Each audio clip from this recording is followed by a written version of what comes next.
ارسٹوکریٹک class کے لوگوں کی مصروفیت دکھائی الیگزینڈر پوپ نے کہ کس حد تک سنجیدہ مصروفیت ہے اور کس چیز کو وہ اپنی عزت کا معاملہ سمجھتے ہیں. اس کے بعد ایلون نے یہیں پہ پوائنٹ آؤٹ کیا کہ the relative importance of things the little with them is great and the great little. ان کے لیے وہ جو لٹل چیزیں وہ بڑی ہیں. یعنی بال پارٹی ریلیجیس کانگریگیشن رہا کہ وہ بڑی چیز ہے, اس کو انہوں نے چھوٹی اہمیت دی. گریٹ لٹل, ٹھیک ہے, that is great has been made little and little is great. Little کیا ہے؟ بال پارٹیز, اس کو انہوں نے بڑا کر کے رکھ دیا. اور وہ چائنا جار کی جانب زیادہ توجہ دیتے ہیں, اس کی زیادہ فکر ہوتی ہے ان کو آنر کے مقابلے میں. As much to religion as to dances and masquerades, as much to their lap dogs as to husbands. Lap dogs کو زیادہ ہسبینڈ سے بھی زیادہ اہمیت ملتی ہے. الیگزینڈر پوپ کہتا ہے نو louder shakes to pitifying heaven are cast when husbands or when lap dogs breathe their last. Page number 29 پہ آخری پیراگراف دیکھنے لگا ہوں. آخری پیراگراف دیکھیں گے پیج نمبر 29 پہ کہ اس پوئم کے اندر الیگزینڈر پوپ جہاں پہ بیلنڈا کو طنز کا نشانہ بناتا ہے تو اس کو نشانہ بناتے ہوئے وہ اپنے زمانے کی فیشنیبل ویمن کی جو پریٹینڈڈ پیورٹی ہے اس کو دراصل عورت کے اندر موجود پریٹینڈڈ پیورٹی ہے جو ان کے دکھاوے کے حد تک جو پیورٹی ہے اس کو بیسیکلی طنز کا نشانہ بناتا ہے. اور اس کی اس فالس پیورٹی کی وجہ سے اس کو سزا ہوئی, یعنی دکھاوے والی جو پیورٹی تھی. ایریل نے جب یہ ڈسکور کیا کہ بیلنڈا جو ہے وہ اپنے ورچو کو پریزرو کرنے میں اتنی انٹرسٹڈ نہیں ہے, اس کی توجہ نہیں ہے, تو پھر وہ اسے جب وہ اس سین سے ہٹ جاتا ہے. اور پوپ جو ہے بیلنڈا کو یہ کہتے ہوئے سیٹرائز کرتا ہے کہ اگر if she tried she could save her hair but she tried outwardly not from heart. اگر وہ کوشش کرتی تو اپنے اس لاک کو بچا لیتی, لیکن اس نے سب کچھ آؤٹ ورڈلی ہی کیا, دکھاوے کی حد تک کیا. وہ نہیں چاہتی تھی کہ اس سے وہ چھن جاتا, یہ سب کچھ دکھاوے کی حد تک تھا. دراصل اس نے کوشش ہی نہیں کی. الیگزینڈر پوپ مزید اپنے زمانے کے مردوں کو بھی طنز کا نشانہ بناتا ہے کہ وہ بھی اسی طرح کھوکھلے فریولس ہیں, نکمے ہیں, ویلے ہیں جس طرح وہ ہیں. لارڈ پیٹرے اور اس کے سارے جو ساتھی تھے, یعنی جہاں سے اس نے اٹھایا, لارڈ پیٹرے سے اٹھایا تھا اس نے یہ کردار بیرن کا, وہ اور اس کے فیلوز وہ سارے کے سارے فیشنیبل سوسائٹی کے ہی ریپرزنٹیٹیو ہیں. آئیڈل ایمٹی مائنڈڈ فوک, جہاں وہ تھے یہاں بیرن بھی تھا, دا بیرن اور اس کے ساتھی. They seem to have nothing else undo but making love or flirting with ladies, and Pope satirizes this. ان کے پاس بھی بس یہی کام ہے, اس کے علاوہ کچھ نہیں ہے. اور الیگزینڈر پوپ ان کو بھی طنز کا نشانہ بناتا ہے. صرف ان کا کام کیا ہے؟ لو میکنگ یا فلرٹنگ, جھوٹی محبت کی پنگے بڑھانا, فلرٹ کرنا. پیج نمبر 30 پہ پہلا پیراگراف دیکھیں گے کہ کوئی بھی آسانی سے اس بات کو فورگیٹ نہیں کر سکتا کہ جب آپ اس کے پورٹریٹ کو سر پلوم کے پورٹریٹ کو دیکھتے ہیں وہاں پہ بھی آپ کو سیٹائر ملتی ہے. ایک اور فیشنیبل جینٹل مین ہے ود از سنف ایمٹینس. جب اس کو اس کی بیلوڈ جو اسے ریکویسٹ کرتی ہے تھیلیسٹس کو کہ وہ جائے لارڈ پیٹرے کے پاس to surrender the precious hairs of Belinda, تو وہ ہی utters word that are unsurpassed in their emptiness, and Pope ridicules this emptiness. یہ لارڈ پیٹرے کو میں نے جہاں لکھا اس کوشچن کے اندر اگر لکھا ہوا ہے تو آپ نے اس کو بیرن ہی سمجھنا ہے, ٹھیک ہے. بیرن کو لارڈ پیٹرے بھی بولا جاتا ہے کہ لارڈ پیٹرے کے پاس وہ جائے اور جا کے اسے کہے جی کہ وہ سرنڈر کرے اور وہ اس کے جو اتنے قیمتی ایئرز ہیں وہ واپس کر دے. تو یہاں پہ پھر دوبارہ اس نے ایمٹینس کو دکھایا, ان کی کھوکھلے پن کو, اور پوپ یہاں پہ اس ایمٹینس کو بھی ریڈیکیول کرتا ہے. اور وہ کہتا ہے کہ with earnest eyes and a round unthinking face he first the snuff box opened then the case, and thus broke out my lord, why what devil, and so on and so on. 593 سے 598 تک اس نے یہی باتیں بتائیں. یہاں ابھی page number 30 پہ ہم سیکنڈ پیراگراف دیکھیں گے. کوئی بھی چیز زیادہ کلیئر انداز میں نہیں دکھائی گئی جس طرح اس نے یہ دکھایا. جو لارڈ پلوم کی جو سپیچ ہے وہ جب اس نے دکھائی, not only the poet also satirize a system of justice, بلکہ 4 بجے ججز جو ہے جلدی سائن کرتے ہیں سینٹنسز کو تاکہ وہ جلدی ڈنر پہ پہنچے, کھانے پہ پہنچیں. ان کی ذمہ داری کو بھی اس نے دکھایا کہ وہ سینس آف رسپانسبلٹی کتنی ہے ان کے اندر. یعنی ہر ایک کو اپنی جلدی ہے عیاشی کی، کھانے پینے کی، لوگوں کے مسائل سے ان کو کوئی تعلق نہیں ہے.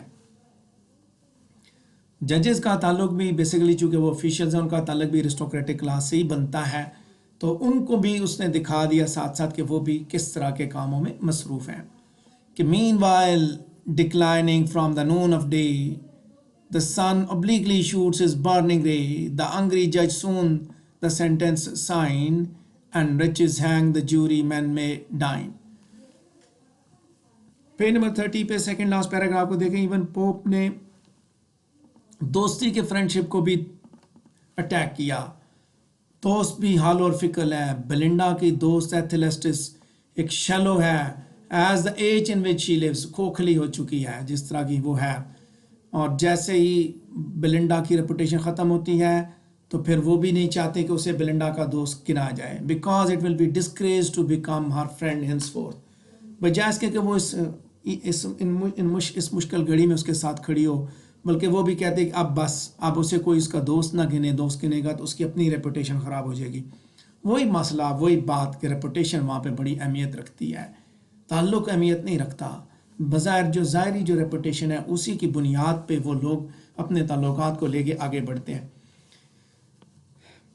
پیج نمبر 30 پہ آخری پیراگراف کو دیکھیں گے. ہم یہ کہہ سکتے ہیں کہ یہ پوئم ایک ڈیلیکیٹ، ہیومرس اور witty satire upper class society کے اوپر اور ان کی فالیز کو ایکسپوز کرتی ہے لائٹ ریڈیکیول کے ساتھ، اور پلائر سیکنگ ینگ مین اور ویمن کی جو لائف ہے اس کو وہ پوائنٹ آؤٹ کرتی ہے. اس کے ساتھ ساتھ فریبلٹی، فیشن کو دکھاتے ہوئے الیگزینڈر پوپ ایک موقع دیتا ہے سوسائٹی کو کہ وہ اس کے اندر چینجز لے کے آئے، امپروومنٹ لے کے آئے. اسی کے ساتھ ہمارا ٹاپک بھی کمپلیٹ ہوا، the Rape of the Lock as a social satire. Social satire یہ کہ اس نے سوسائٹی کو کس طرح دکھایا. تو الیگزینڈر پوپ نے ارسٹوکریٹک کلاس کو، مرد، عورت، کسٹمز، آفیشلز، اس حساب سے اس نے ان کو ایکسپوز کیا. اور ایکسپوز کرتے اس کا مقصد صرف اسے یہ تھا کہ in order to correct it, in order to make amends in it. اسی کے ساتھ یہ ٹاپک کمپلیٹ ہوا. اگر آپ کے ذہن میں کوئی سوال ہے تو آپ پوچھ سکتے ہیں.